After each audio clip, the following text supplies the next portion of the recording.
Good day mga Fishnet Boss TV. Ngayon tuturuan ko kayo paano magpalit ng dye ink to pigment ink.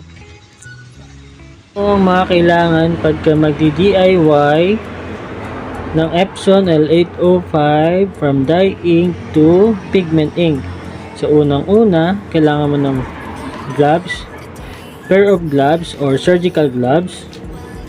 Tapos kailangan mo ng syringe. So sa atin, ang gagamitin natin is 20cc na syringe, 20cc na syringe, or pwede rin naman 10cc na syringe, yan, 10cc, tsaka 5cc na syringe. Tapos kumuha rin tayo ng sa dextrose. Ito yung ginagamit sa dextrose, or iba tawag nila dito is macro set, yung iba naman ay IV set. So ito yung mga normal na syringe lang, yung nabibili sa butika na syringe yan, 10cc syringe. So unang-una, kailangan nyo rin ng straw to ng sesto. Yung mga ganito pwede nyo nang tanggalin, yung ganito. Tapos yung unang step nyo is cut nyo lang muna to. Cut nyo lang muna. Ayan. Yung nakat nyo, pwede nyo siyang i-cut ng paganda.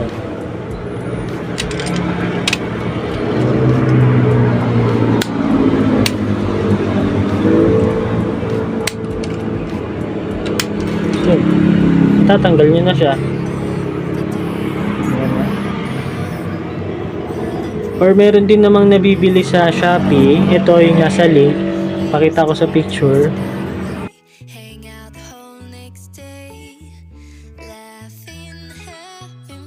So kung magdi-DIY kayo, ulitin ko lang, gloves, tapos syringe. Mga 4 na syringe lang, okay na. Tapos straw. Tapos ito, yung hose. So ang gagawin mo dyan, ito lang yan, so yung syringe, tapos lalagay mo lang yung hose. Yung hose dyan. Example niyan, ito. Yan rin, yung hose.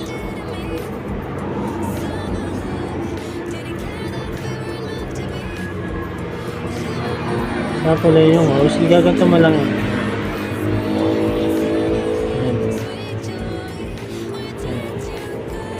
Pasok mo lang yung hose dyan.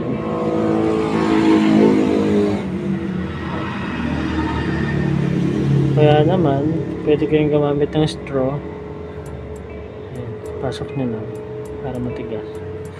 Ayan.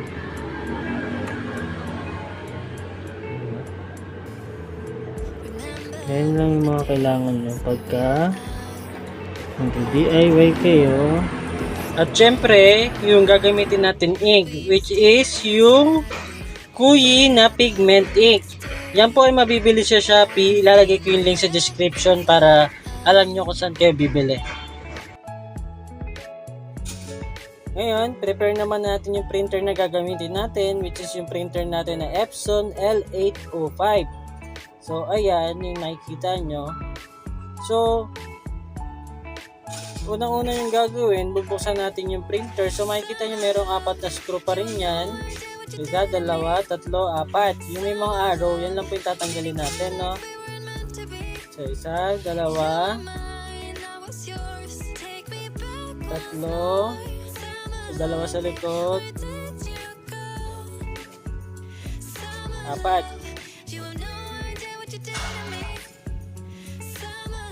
So, after nyo matanggal yung 4 na screw, mabilis nyo na po matatanggal yung takip ng ating printer. So, angat nyo lang po yan para matanggal po yung cover na yan. Pipindutin nyo po itong nasa gilid, yung tinuturo ko na may arrow. Tapos, ihilahin nyo lang po pataas. Yan, tanggal na po. Tapos, yung sa printer naman na cover, is iaangat nyo lang po. Tanggalin nyo muna yung nasa gilid na inks. Tapos, iangat nyo lang po. 1, 2, 3. Yan, pataas lang po.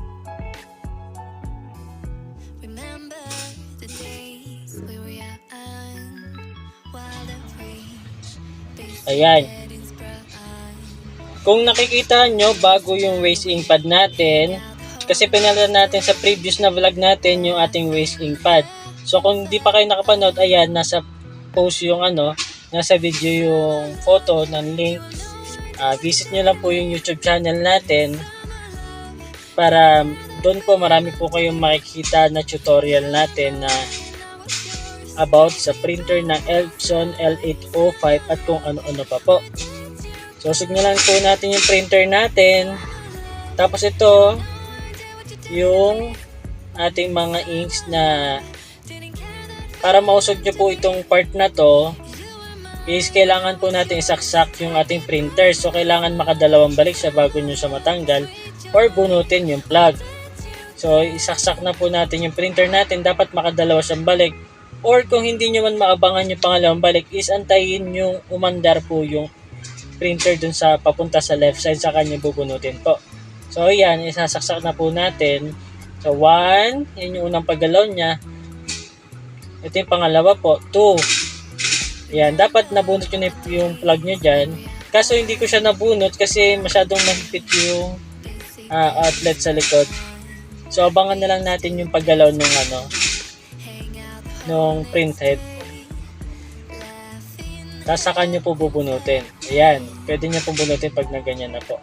Para mag-stop po siya. Hindi kayo mahirapan magtanggal ng mga yung lagay ng ink po. Ayan, mas mabilis na siyang namumove.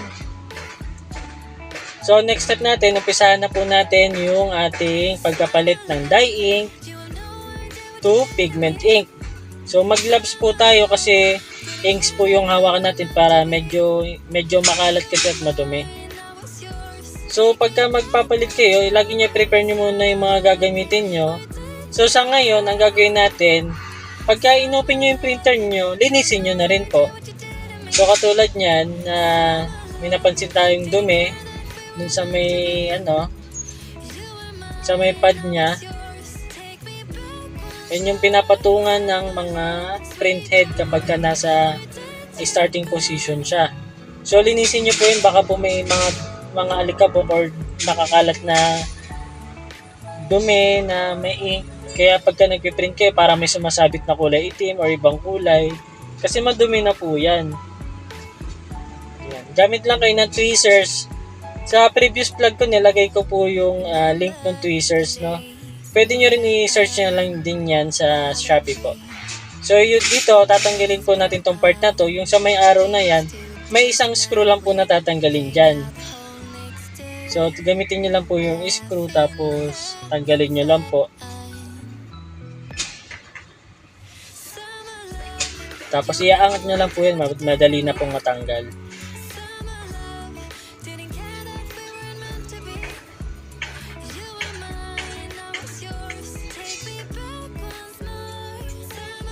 So, ayan.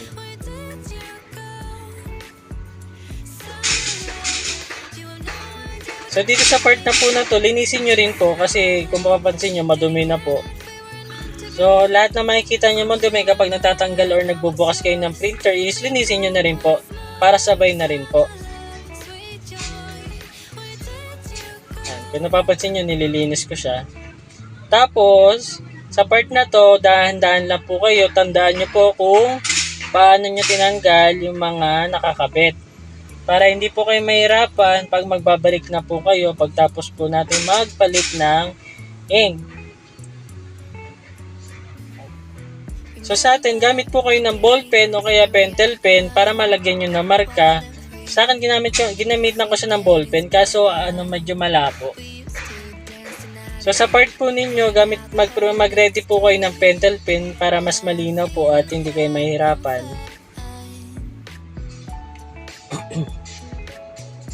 Sa akin, stabilo yung meron. Yan. Yung part na yan, lagyan nyo po ng guhit para pag ibabalik nyo na, is dyan nyo na lang po itatapat yung mga hose.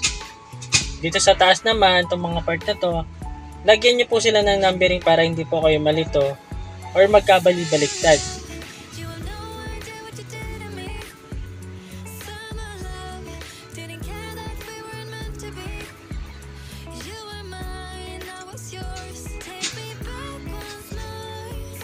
So So dito na po tayo sa may ink natin. Usog lang natin tong printer at sisimulan na natin magtanggal ng mga lumang inks or yung dye ink natin.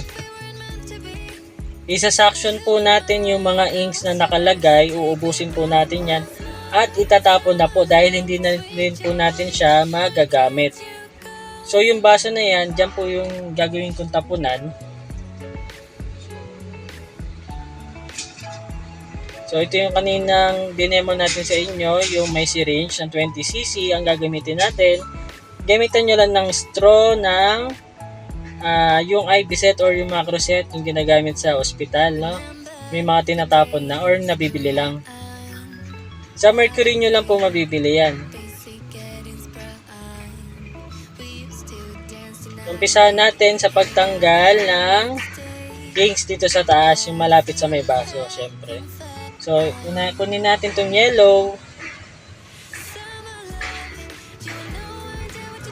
Ganyan lang po kadali paggamit niyang syringe na meron tayong hose.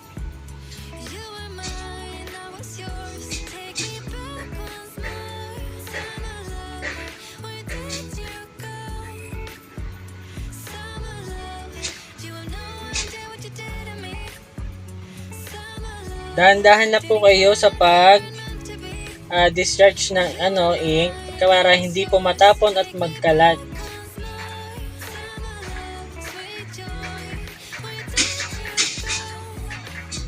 Shoutout po sa mga subscriber natin po dyan.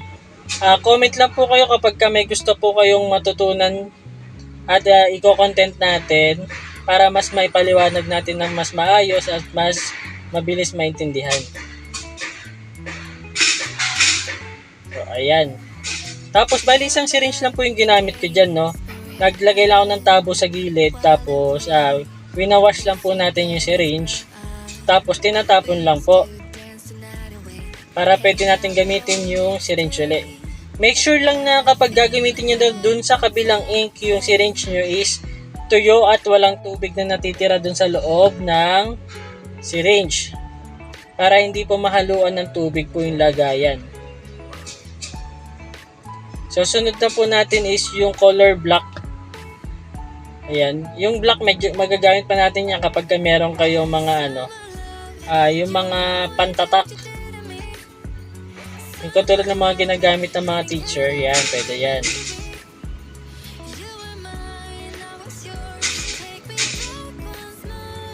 Zoom in lang natin, lapit natin yung camera natin para mas makita nyo po ng maigi yung ginagawa po natin.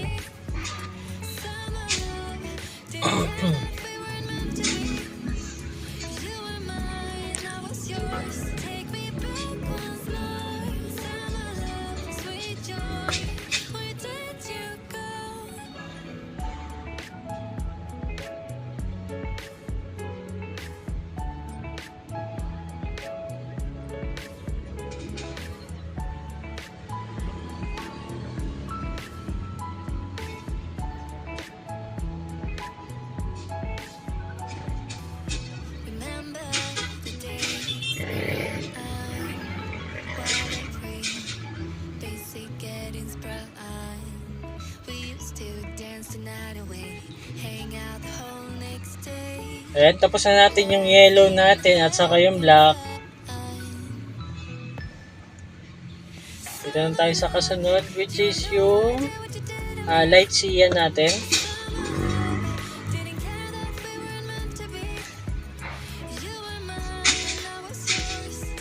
So, ulit-ulitin lang natin yung process hanggang maubos lahat natin yung ink. Kung mapapansin nyo, mahaba yung video natin. Binuo na natin yung ating content para at least may susundan kayo na proper way at maayos na way kung paano nyo mapapalitan na from dye ink to pigment ink at para hindi na kayo gumastos na magbayad sa technician. So, sundan nyo po lahat. Huwag nyo po i-skip yung video para mas makuha nyo lahat ng technique or makita nyo yung paano ko ginagawa.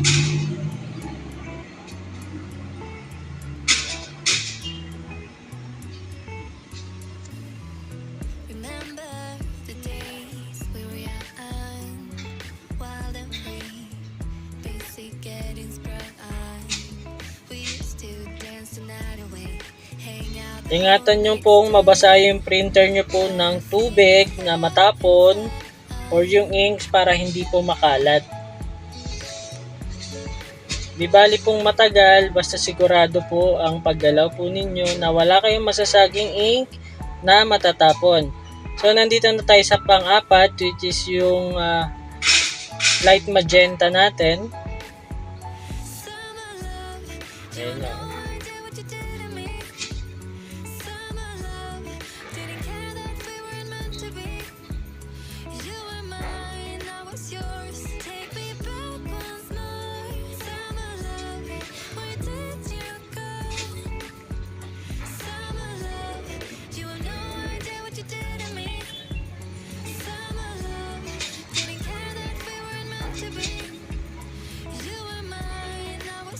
Tips lang po para sa mga may printing shop or yung mga nagpo-photo booth. Maganda pong gamitin yung pigment ink kasi hindi siya basta-basta nagpe-fade. Katulad ng mga dye inks natin, compare sa mga kahit na original, mas maganda pa rin gamitin yung pigment ink. Yun nga lang po is kailangan mo talaga i-maintenance yung printer nyo po. Like katulad ng kailangan nyo siyang gamitin araw-araw or printan araw-araw. So sa akin, ang ginagawa ko maintenance para sa printer ko para hindi siya matuyuan ng inks. Nagpiprint ako ng every morning, sa tanghali at saka sa gabi po. Ganyan po. Di baling maaksaya sa bond paper. Basta wag lang masira yung ating mga printer or wag matuyuan ng ink. Lagi nyo po siyang gagamitin. At bukod doon, marami kayong pwedeng maging products kapag ka-pigment ink yung gamit nyo. Pwede kayong mag-print ng mga PVC ID, mga photo frame, dahil hindi siya basta-basta nabubura. Alin pa, mga button pins.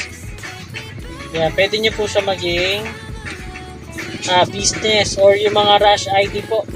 Kasi po maganda po ang pigmenting pag nasa photo paper po.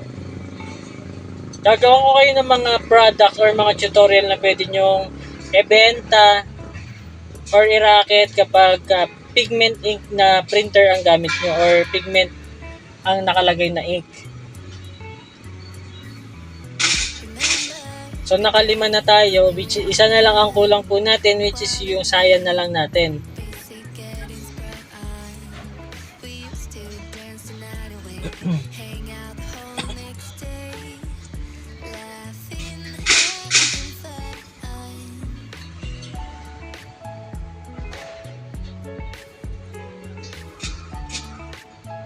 Sa mga hindi pa nakasubscribe sa channel po natin, please pa-subscribe po tapos pahit ng notification bell para updated kayo sa mga bagong videos natin na i-upload.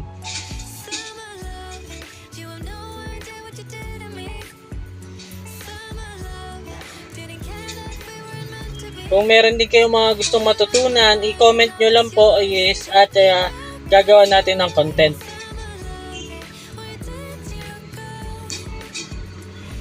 Abangan nyo yung next topic natin dito after ng dye ink natin to pigment ink.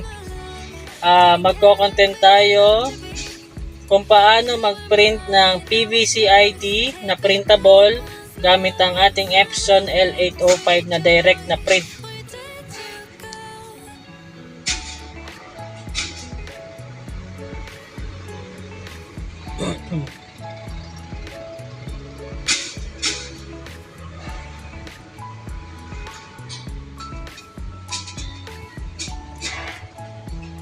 So ayan, natapos na natin lahat ng section lahat ng mga natitirang inks sa ink tanks. Iusog natin lang yung printer.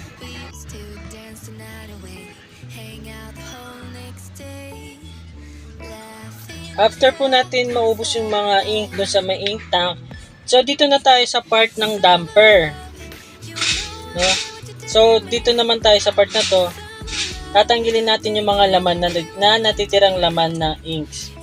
So pagtanggal ng damper, so ayan, susungkitin nyo lang siya sa likod. Gamit kayo ng tweezers para hindi kayo mahirapan. So may pinupush lang dyan. So nakikita nyo yung arrow, dyan lang banda. Dyan banda yun. Dandanin nyo lang kahit kung sisilipin nyo siya ng malapit, makikita mo may parang napipindot dyan sa likod.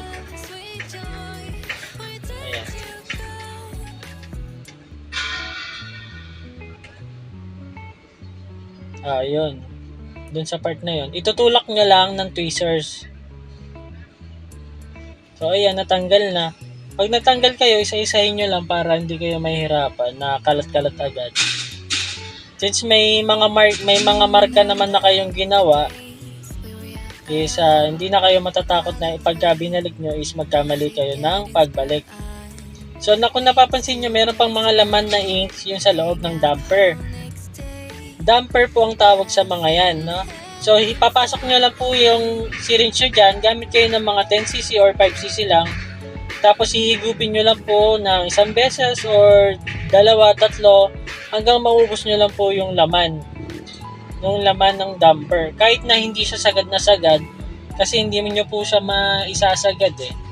May matitira po pa rin po talaga. So, yan katulad ng ginagawa ko. Dito, isa lang din yung syringe na ginamit natin. Hinuhugasan lang din natin siya. But make sure lang na walang tubig yung pag gagamitin nyo ulit yung syringe. Ayan, nasa damper na tayo. Kung napapansin nyo, wala nang laman yung nasa yellow. Pero sinusubukan ko pa rin higupin, baka meron pa. Ayan. Punasan nyo lang po para hindi makalat. Kung napapansin nyo, nasa kanan yung tabo ko, doon kinuhugasan ko lang yung syringe ko. So, nasa second na tayo, which is yung color na black. Higupin nyo lang po. At diretso na po itapon kasi hindi na po natin siya magagamit dahil naka-pigment ink na po tayo.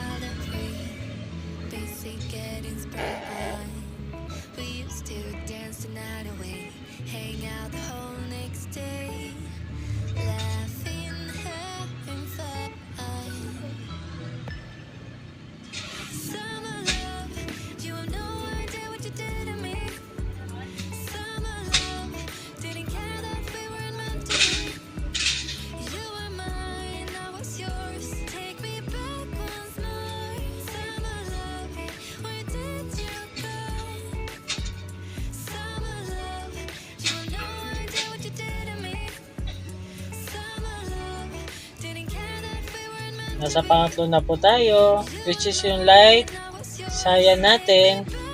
So, ulitin lang po natin yung process na ginagawa natin. Suction nyo lang po yung natitirang mga inks. Para pag nilagay natin yung bagong ink natin is hindi na po maghahalo yung dye ink at saka yung pigment ink natin. Kaya natin sinasagad po or inuubos yung mga natitirang inks. Kung napapansin nyo, wala nang laman.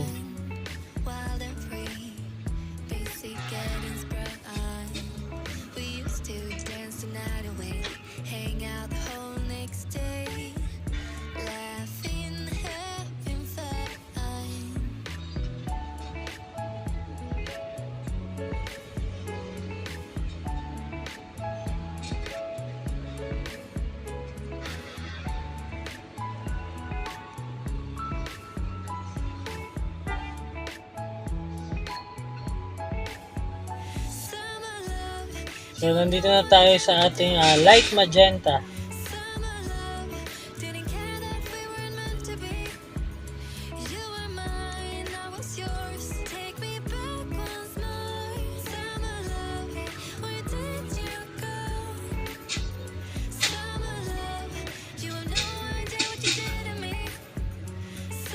Sa mga first time na gagawa ng ganito or first time nyo papalitan yung printer nyo na Epson L805, make sure na panoorin nyo muna yung video para alam nyo kung paano yung ginagawa na process.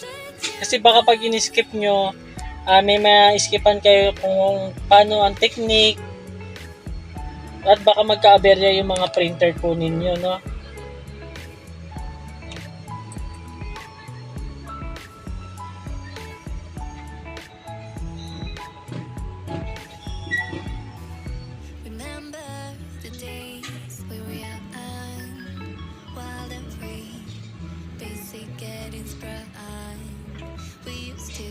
dance the night away, hang out the whole next day, laughing, having fun. Summer love, you know I did what you did to me. Summer love, didn't care that we were in So nasa last na damper na tayo, which is yung ating sayan. yours. Take me back once more. Summer love, where did you go? Summer love, you know I did what you did to me. Summer love, didn't care that we weren't meant to be. You were mine, I was yours. Take me back once more. Summer love, sweet joy, where did you go?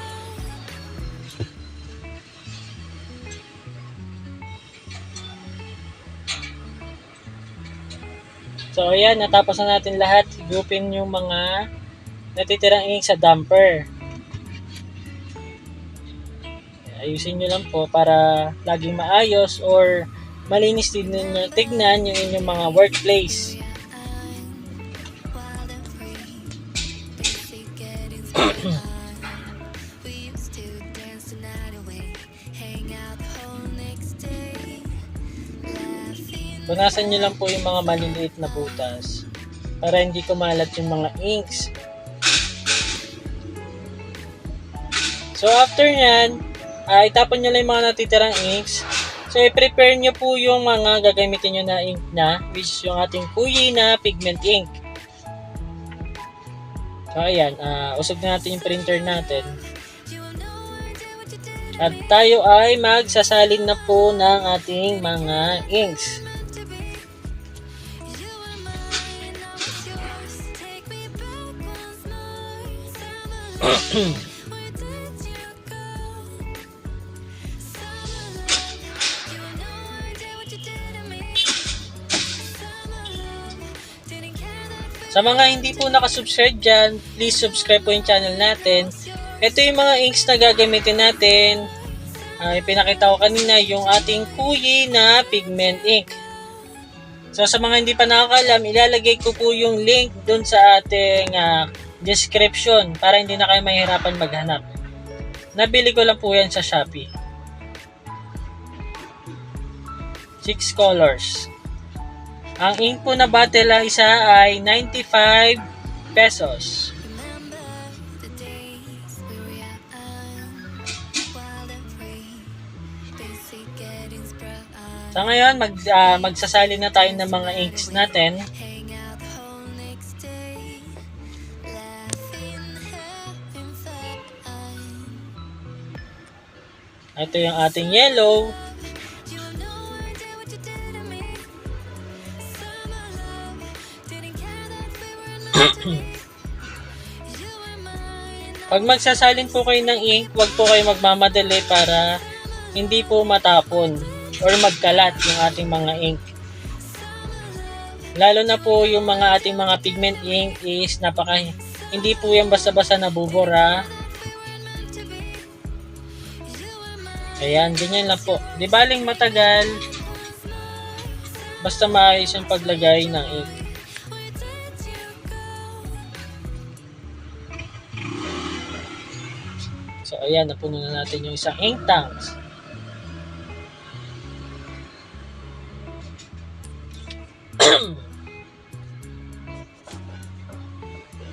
Ang next po natin is yung ating color black. Remember the days we were young, wild and free, basic getting sprung. We used to dance the night away, hang out the whole next day, laughing, having fun.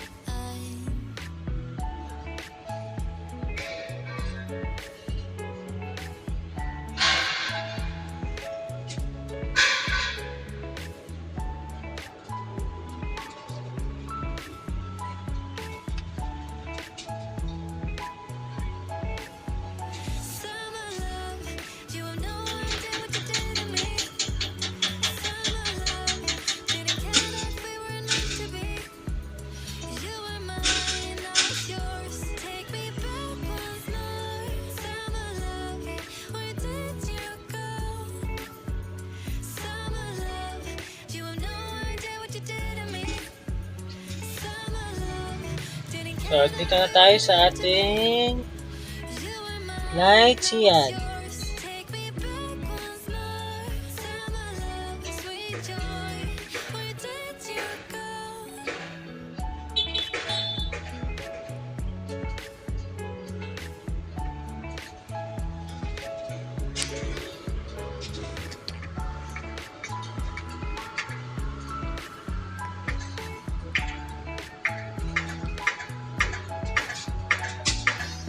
Remember the days we were wild and free, basic getting sprung. We used to dance the night away, hang out the whole next day, laughing, having fun. Ang isusunod po natin na lagyan ay yung ating You know I did what you did to me. light magenta na inks. Didn't care that you were mine, I was yours. Take me back. Mga Kapisonet Boss TV, pasubscribe po ng channel natin. You know I did what you did to Ang ating light magenta. Didn't care that we weren't meant to be. You were mine, I was yours. Take me back once more. Summer love, sweet joy. Where did you go?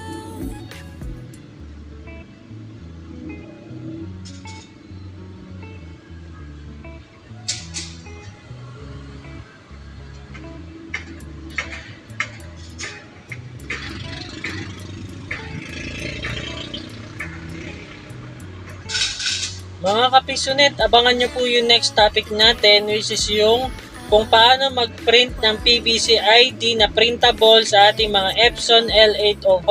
We used to Itidetalyo ko po lahat at bibigyan ko kayo ng mga free software or driver na gagamitin po ninyo para hindi na kayo mahirapan.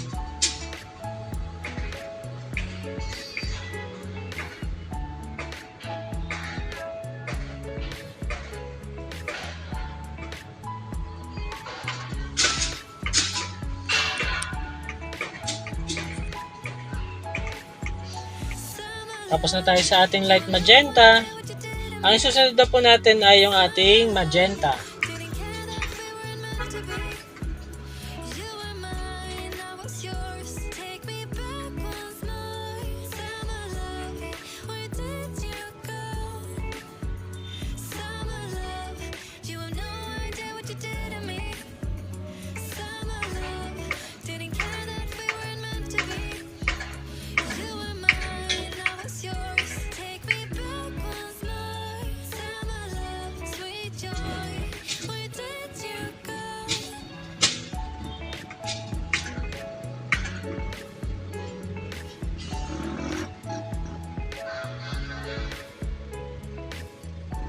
Ayan, malapit na natin matapos yung paglalagay ng ating mga inks.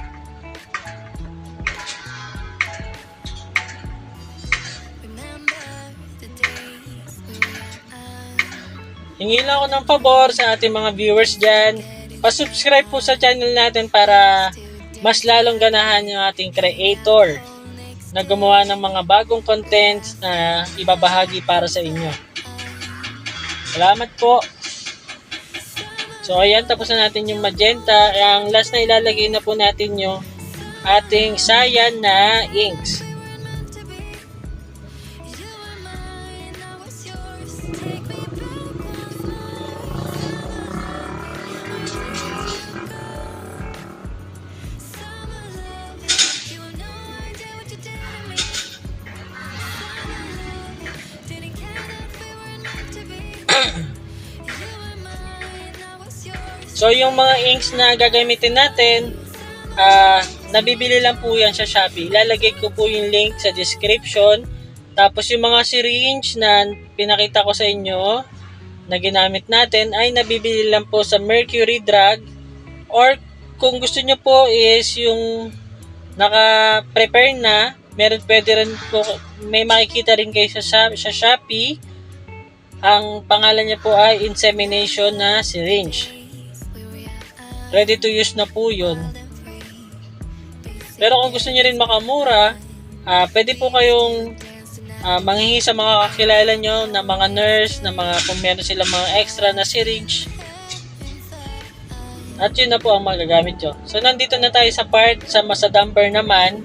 So kung kanina sinaction natin yung mga natitirang inks, ngayon naman isa-suction natin siya uli para mahigop yung ink na bago dun sa ating ink tanks para pumasok dun sa damper.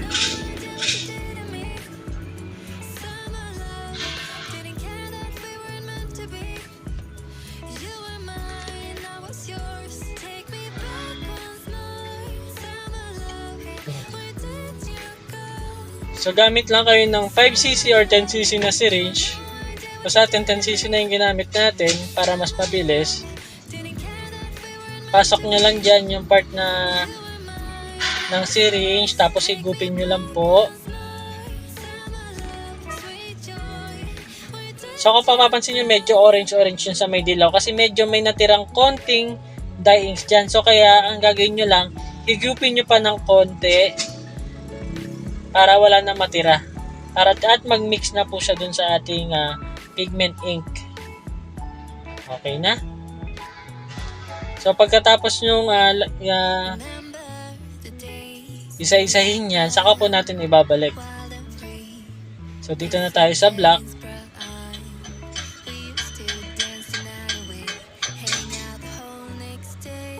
Pahigop lang po ang technique sa ating mga syringe. Huwag po kayong magbabalik kasi ang tendency po niyan is magke-create siya ng bubbles sa loob ng damper. Suction lang po ang gagawin po ninyo. Pahigop lang po.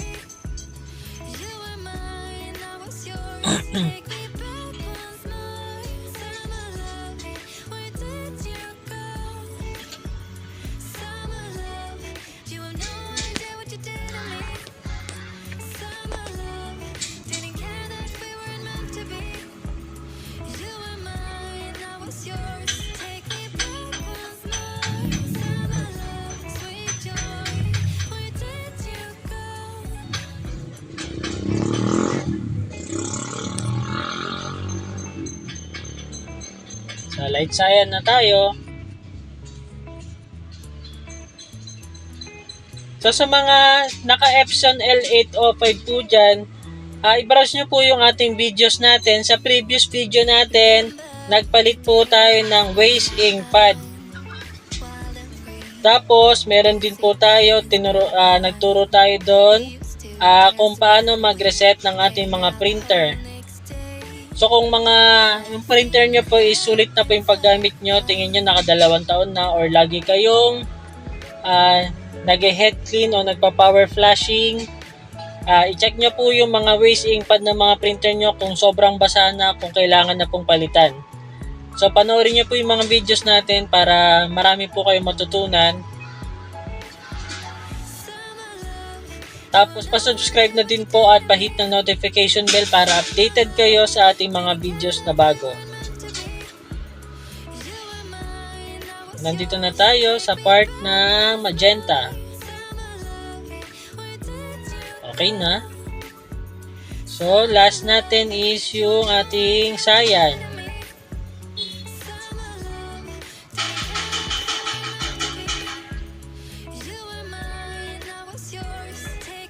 At huwag niyo pong kakalimutan kapag nagpalit po kayo ng inks from dye ink to pigment ink is lagi niyo pong gagamitin yung printer niyo dahil malapot ang ink po ng ating pigment ink.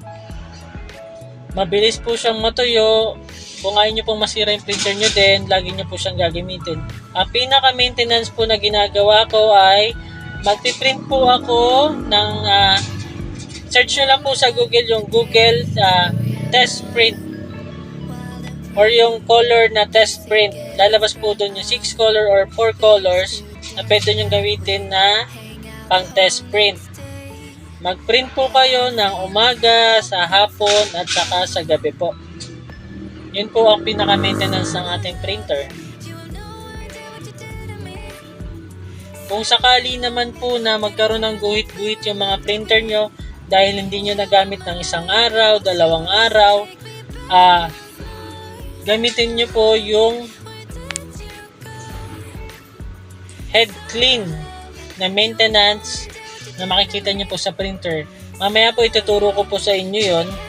So sa ngayon, ibalik na po natin itong mga damper na tinanggal natin dahil tapos na tayo mag-suction ng mga inks.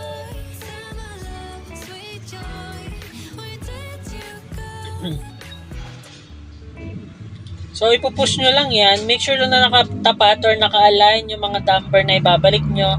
At siguraduhin nyo po na tama yung pagkakalagay nyo ng kulay. Kaya po naglagay tayo ng mark or na numbering kanina para hindi tayo magkamali. Kaya pag naibalik nyo na yung mga damper, next naman is yung hose. So kanina naglagay tayo ng mark dyan, hindi na tayo mahihirapan magbalik. Kasi may mga mark na tayong nilagay.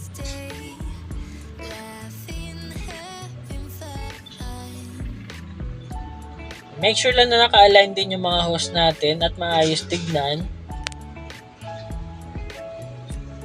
Yung hindi siya matatanggal.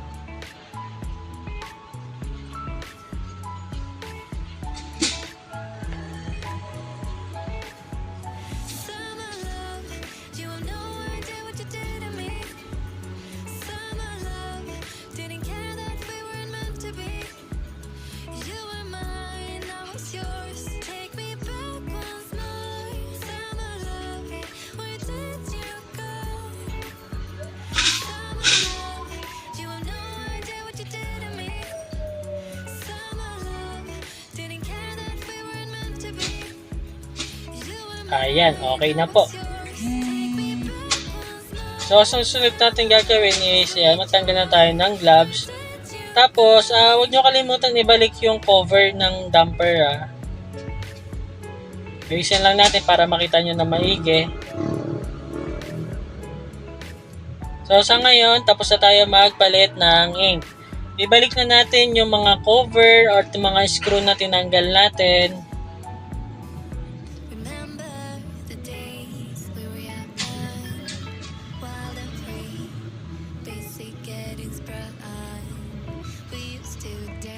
Make sure na ibabalik nyo muna yung cover ng printer nyo bago po kayo mag-test print. Kasi mag-e-error po yan kapag hindi nakakabit yung cover po ng printer nyo.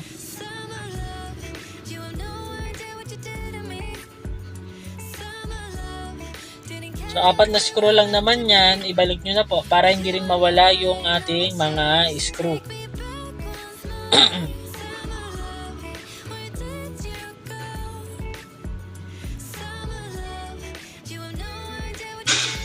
Okay, sa part na to, pipindutin nyo lang po sa may left side para mabalik nyo po. So, ayan, okay na tayo. So, ang susunod natin step ay tetest na natin yung ating printer. So, ito yung tinatawag ko na pang test print ko po. Search nyo lang sa Google yan, pang test print po. So, una yung gagawin, punta kayo sa option.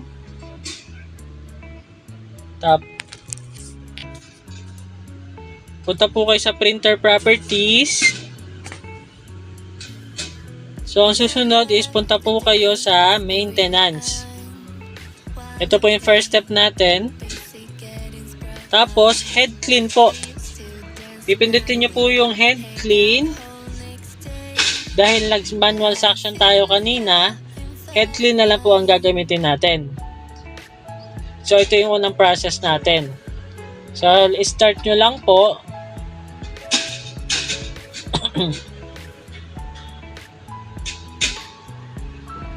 So, ito yung first head clean po natin. Tandaan nyo po. After po ng first head cleaning natin, ang gagawin natin ay magte-test print po tayo. Para makita natin kung maayos na ba yung pag-print. Ito yung ating first test print. Ayan. Kung napapansin nyo, maraming guhit-guhit. So, hindi siya maganda. So, ang gagawin natin ay mag-head clean tayo ng uli. So, sa akin, naka tayo, second, third, at fourth na head clean. So, after ng second head clean, nag-test print tayo. Hindi pa rin siya maganda. Third head clean natin, nag-test print tayo. Hindi pa rin siya maganda. Ayan, ito yung una, ito yung second na test print natin. Ito naman po yung ating pang third na test print natin, may guhit-guhit pa rin. Ito po yung fourth, so hindi pa rin tayo satisfied dyan. So ang gagawin natin na sunod na last step natin na pang fifth na step ay magpa-power ink flashing na rin po tayo. Nasa baba lang po ng head clean po yan. So ang gagawin niyan, lahat ng ink na nasa hose ng ating inks is ipa-flash niya po lahat yon. So expect na maraming lalabas na ink po dyan or na maitatapon na ink. Pero mas effective way po yan. Pero yan po ang pinaka-last na gagawin po ninyo kapag hindi po nakuha sa head cleaning lang po. Yan po, ang tawag dyan ay power flashing. So after po is mag-test print na po tayo. So kung napapansin nyo, maganda na po yung print natin. Okay na po yan. Good na po yung print ng ating printer. Ibig sabihin, successful yung pagpapalit ng ating inks. At doon po nagtatapos yung ating tutorial. So kung may natutunan po kayo, pa-subscribe po sa ating channel. Comment nyo rin po yung mga gusto nyo matutunan at gagawa natin ng content. Maraming pong salamat!